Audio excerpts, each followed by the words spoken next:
ফিরে এলাম বিরতির পর। দিল্লির কৃষক আন্দোলন থামাতে এবার সক্রিয় মোদী সরকার। যদিও কৃষকদের পক্ষ থেকে আজকে দ্বিতীয় দিনেও একই রকমের অভিযান তারা জারি রেখেছে, তবে কৃষক নেতাদের ফোন করে আলোচনায় ডাকলেন কেন্দ্রীয় মন্ত্রী অনুরাগ ঠাকুর।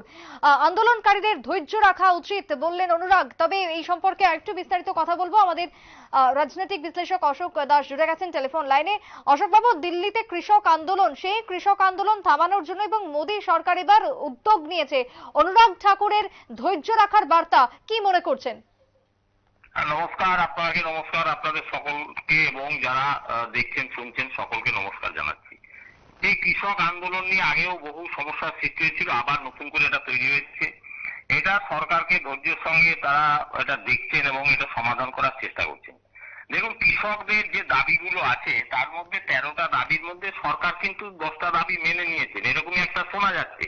যেটুকু কিছুদিন আগে অর্জুন মুন্ডা সাহেব যে কৃষি মন্ত্রী এবং অনুরাগ ঠাকুর তাদের যে বক্তব্য শোনা যাচ্ছে, তাতে কিন্তু যে দুটি বিষয় নিয়ে সব থেকে জটিল সমস্যা সেটা হচ্ছে এমএসপি গ্যারান্টি অ্যাক্ট। এই এমএসপি গ্যারান্টি অ্যাক্ট এবং যে লোন, সেই কৃষকদের যে লোন আছে সেই লোন মকুবের, এই দুটো বিষয় সব থেকে বেশি জটিল আকার ধারণ করেছে।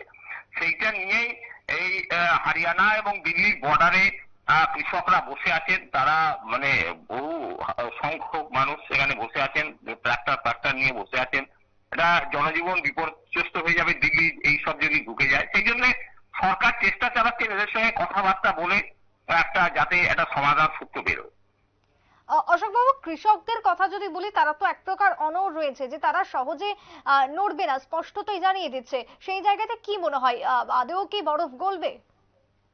দেখুন, সব জিনিসের সমাধান কথাবার্তা অর্থাৎ ডায়লগের মাধ্যমে সবকিছু সমাধান করতে হবে একটা গণতান্ত্রিক রাষ্ট্র এবং গণতান্ত্রিক ব্যবস্থাপনায়। এখানে কৃষককে অনড় হয়ে বসে থাকলে হবে না, কৃষক নেতাদেরও বসে থাকলে হবে না, আর সরকারকেও বসে থাকলে হবে না। তবে একটা সদর্থক দিক আছে, সরকারের পক্ষ থেকে মন্ত্রী বলছেন যে সবসময়ের জন্য আমরা কথাবার্তা বলতে রাজি আছি। কিন্তু দেখুন, যে দুটি বিষয় নিয়ে সমস্যার সৃষ্টি হয়েছে, প্রথমে আমি আসি যে কৃষি লোন 21 লক্ষ কোটি, একটা চিন্তা করুন, 21 লক্ষ কোটি যে ঋণ আছে, এই ঋণটা যদি সঙ্গে সঙ্গে এখনই মুকুব করে সরকার দিতে চাইলেই পারবে না, কারণ তাহলে ভারতবর্ষের ব্যাংকিং ব্যবস্থাটাই কোলাপস হয়ে যাবে। আর একটা দিক আছে যেটা এমএসপি, মিনিমাম সাপোর্ট প্রাইসকে অ্যাক্টে পরিণত করা। অ্যাক্টে পরিণত করলে সকল এই যে এমএসপি ধার্য করাই নয়, ধার্য করার পরে সেটাকে খরিদ করতে হবে। এই যে 24টা যে কৃষি পণ্য আছে তার মধ্যে ধান, গম এবং অন্যান্য যেসব দানা শস্যগুলো আছে সেগুলো বেশি মানে প্রচুর পরিমাণ উৎপাদন হয় ভারতবর্ষে। সেখানে এখন যে এমএসপির উপরে সরকার যে পয়সাটা দেয় সেটা বাজেটের 2.8 লক্ষ কোটি টাকা। কিন্তু যদি এই অ্যাক্ট তৈরি করতে হয় তাহলে তাকে দিতে হবে 10 লক্ষ কোটি টাকা।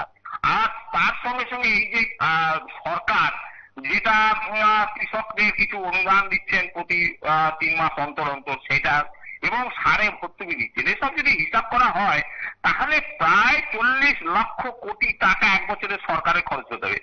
সরকারের কাছে পয়সা কোথায়? সরকারের বাজেটই তো হয় 45 লক্ষ কোটি টাকা।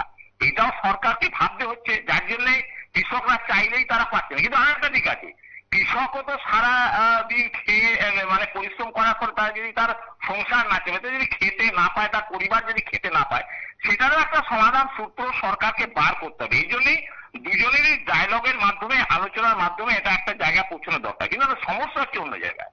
এই বিরোধী দলের, বিশেষ করে কংগ্রেস, পরিবারবাদী যত কংগ্রেস আছে ভারতবর্ষের এবং এই কমিউনিস্টরা, তারা ঘোলা জলে মাছ ধরতে চাইছেন, কারণ হচ্ছে তাদের হাতে কোনো ইস্যু নেই, নতুন করে একটা ইস্যু এসে গেছে।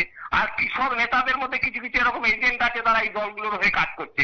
বিশেষ করে এখন পর্যন্ত যা খবর আছে, অন্য রাজ্য থেকে নয়, বেশিরভাগ পাঞ্জাব থেকে কৃষকরা এসে এই যে 2-3 দিন ধরে যে ধর্নাটা আর শুরু করার জন্য এখানে বসে আছে সিন্ধু বর্ডারে, সেখানে বেশিরভাগ পাঞ্জাব থেকে। কিন্তু সমস্যাটা হচ্ছে পাঞ্জাবের যে সরকার চালাচ্ছে কেজরিওয়াল, এই কেজরিওয়াল আর এই তার সঙ্গে সঙ্গে খালিস্তান, এই যে কেজরিওয়াল খালিস্তানদের একটা অবস্থান আছে পাঞ্জাবে, এই রাজনৈতিক অবস্থান, এইটার সঙ্গে পেরে আসার জন্য একটা রাজনৈতিক যে ব্যাকআপ দেওয়ার যে জায়গাটা, সেটা একসময় ছিল বিজেপি, সেই জায়গাটা হারিয়েছে। তার সঙ্গে সঙ্গে যে আকালি দল ছিল, আকালি দল সেই জায়গাটা হারিয়েছে।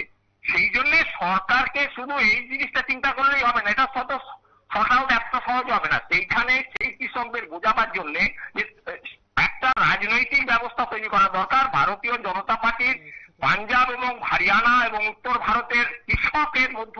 নেতা তৈরি করে নিয়েছে, তাদের শাসন ক্ষমতা এমএলএ এমপি করে তাদের শাসন ক্ষমতার অংশীদারি করা দরকার। এইটা একটা প্রসেস তৈরি করা দরকার এই ভারতীয় জনতা পার্টি, কিন্তু তারা সেদিকে কিন্তু খুব একটা নজর দিচ্ছে না। এইটার জন্য এই যে এবং একটা কৃষি নীতি, সুস্পষ্ট কৃষি নীতি প্রণয়ন করা দরকার, সেটাও কিন্তু এই সরকার করছে না। শর্ট টার্ম প্রসেস করতে গিয়ে এটা জটিলতার দিকে চলে যায়। একেবারে ধন্যবাদ অশোক বাবু। নমস্কার। কথা বলছিলাম আমরা রাজনৈতিক বিশ্লেষক অশোক দাসের সঙ্গে। তবে সেই জায়গায় আন্দোলন মুখে এক প্রকার কৃষকরা। তবে সোমবারে ইতিমধ্যে গভীর রাতে বৈঠক হয়েছে দিল্লিতে কৃষিমন্ত্রী অর্জুন মুন্ডার সঙ্গে কৃষক সংগঠনগুলি। তবে সেখান থেকেও বের হয়নি কোনো সমাধান সূত্র। অবশেষে বুধবার ফের সাংবাদিকদের মুখোমুখি হয়ে আলোচনায় বসার ইচ্ছা প্রকাশ করেছেন কৃষিমন্ত্রী অর্জুন মুন্ডা। তবে অন্যদিকে ধৈর্য রাখার বার্তাও দেওয়া হচ্ছে অনুরাগ ঠাকুরের পক্ষ থেকে। তবে কৃষক আন্দোলন বর্তমানে কোন দিকে গড়ায় সেটা এখন লক্ষণীয়। ছোট্ট একটা বিরতির পর ফিরছি, সঙ্গে থাকুন।